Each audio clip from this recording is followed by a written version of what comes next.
Ewan ko saglit.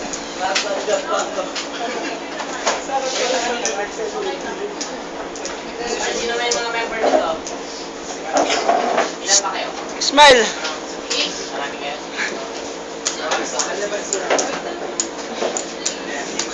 Gusto niyo i-impact ko para malaki yung hindi, nasabi kasi nila At alerto siya, mabilis na lakad, palingan.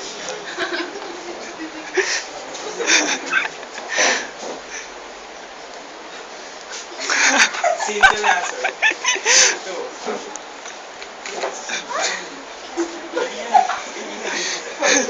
Yan. naka-freeze yan.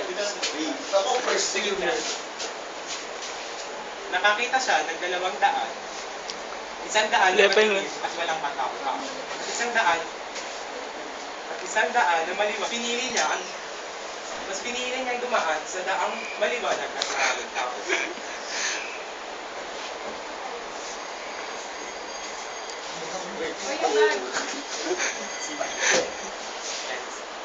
Scene 3 sa isang kasiyahan. May lumapit. Pilat. Anong oras na tayo, Ash? Siguro mga 5. May lumapit na isang matangkad at gwapong lalaki.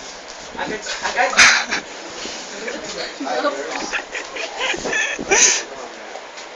Party. Ngunit hindi sinabi ng mga kagabaihan na naturang party. Alis na ako.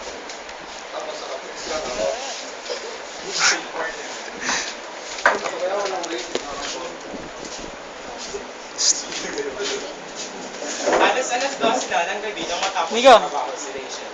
Agad siyang tumawag sa kanyang kaibigan upang sunduin sa kusina. Ngunit hindi sumasagot ang kanyang kaibigan. Nilalungkat niya ang kanyang bag at may nakita siyang piso. PC. Whistle ba? Habang naglalakad siya, may isang lalaking nag-alok sa kanya na umakas sa kanyang motorsiklo. Hindi, okay lang. Malapit lang yun. Tinanggihan niya ito dahil naisip niya papasok sa aksyon.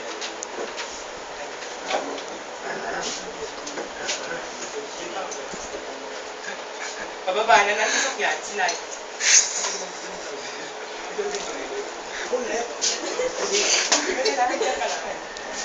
Pababa na si Laila sa sasakyan at humingi siya ng pabor sa driver. Naantayin siyang makapasok sa kanilang bahay dahil naisip niya baka may nag-aantay sa kanya na nakapahabakan. Manong driver, pwede nyo antayin na makapasok sa loob ng bahay.